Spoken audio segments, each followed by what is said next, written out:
I want you to react to a couple of stats that I pulled out of here. You're a big tax the rich guy, aren't you? Just you, Bill. I know. I think you're making you too and much Hillary money, both. man. You just want to take my money, and you can have it. I mean, I don't care if I live in a hut. Under President Bush, the federal government derived 20% more revenue than under President Clinton. Did you know that? Well, Did you know that? The economy grew, Bill. It grew, that's right. The economy grew. So Under President Bush, of course, the economy grew 19% more than Clinton. See, this is what I'm not getting about you Democrats. No. Hold on a second. 19%. Wait. Bill, hold on a second now. I mean, you know the famous saying about their lies, damn lies, and statistics. Yeah. I mean, you and I can play a statistics game. I know it's bull. I know it is. So let's be clear on the record, okay. right? During the Bush administration, there was economic growth, not as fast as during the 1990s, okay? But there was growth during the Bush administration. But what happened was that wages and incomes for ordinary Americans, the guys who watch your show, the guys who you advocate for and you speak for on this show, right?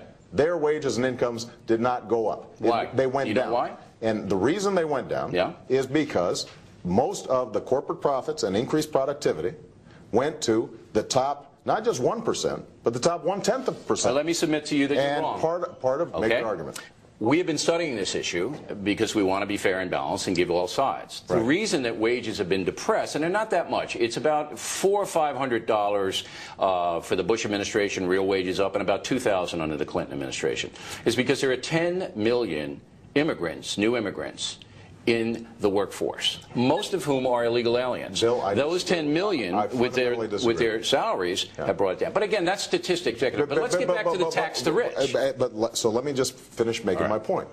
The fact is, for people in your income bracket and mine, now we both come from humble beginnings, and we were talking before the show, the fact that only in America could we have this success. Absolutely. And I am not somebody who begrudges that success. I want people with good ideas. But you want 50% of my success? No, I don't. Yeah, you do. No, I don't. That's your tax rate. That is not 50. true. I'm paying 50 if you get elected. What I have said is that I would take your marginal rate back to what it was under Bill Clinton. Yeah, right now it's 39. 36. You go back to 39. Right.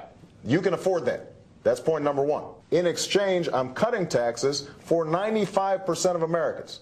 95%. Okay, that's swell, but that's class warfare. It's not. 95% is not class warfare. When I'm saying that 95% of the American people are getting a tax break, 3 times the amount of tax relief under my plan that John McCain's, and that's not my statistic. Here's where I got a problem. Independent analysts. And it's not all about me, believe me. Go ahead.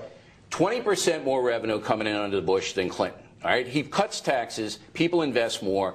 He cuts the capital gains. The government gets 20% more than under Clinton. You want to raise it back up. It doesn't make sense. Secondly, the payroll tax.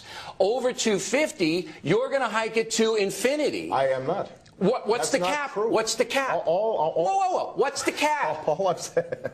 All I've said is that after 250, right, then we could raise the cap, not out to infinity. We could or we will. What I've said is that if we've got a set of options to stabilize Social Security, which I think is important, and I think you do too, because there are millions of seniors out there who depend on it, and we've got a couple of options. We could raise the retirement age, or number 2, we could cut benefits.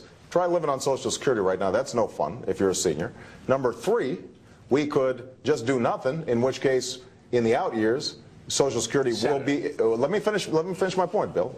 In the out years, it's going to be essentially a reduction in benefits. We could raise the payroll tax on everybody. Don't do that. But there's no free lunch. So my only point is... No, there is a free lunch. What is the free lunch? The free lunch is that you're taking the wealthy in America and the big earners, okay? You're taking money away from them and you're giving it to people who don't. That's called income redistribution. It's a socialist tenet. Bill, come on, you know that. You went to Harvard. Teddy Roosevelt supported a progressive income tax.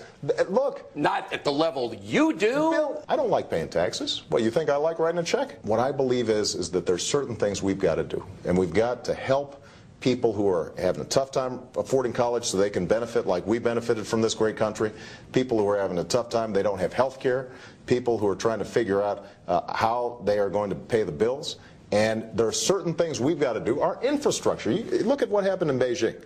You go to the Olympics, and these folks are building. And we've got sewer lines that are crumbling.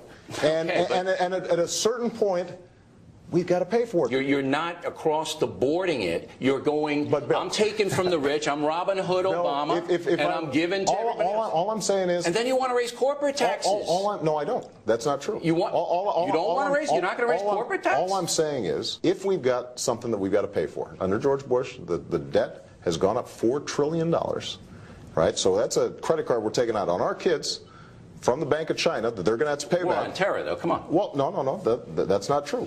That has to do, in part, with the Bush tax cuts and no cuts in spending. No, it can't, because Bush tax cuts generated more income. The spending is out of control. The Bush record, the numbers are what they are. $4 trillion. Now, we've got a choice. We can keep on just borrowing and dump it on our kids. That's option number one. We can take it from the wealthy and give it to everybody else. We could have across-the-board tax cuts, tax hikes, what you just talked about. But it's not income redistribution. Well, but the problem is, if I am sitting pretty and you've got a waitress who is making minimum wage plus tips and I can afford it and she can't, what's the big deal for me to say I'm going to pay a little bit more? Because that is neighborliness. Listen, if you raise the cap gains tax, that's going to inhibit investment. I won't buy as many stocks, and many, many more people won't. If you do that, if we went up, it's going to come back to bite you, Senator. If we went up to a prohibitive rate, you're right. But look, I've 30% on that's Vegas, man. I'm not going with those odds. 15, I'll pay. Not 30. I didn't say we would go to 30. You said between 25 and 28. No, what we said is, let's say we go up to 20. I've talked. 20 is okay. Not 25. Okay, well, you and I agree. All right. All right.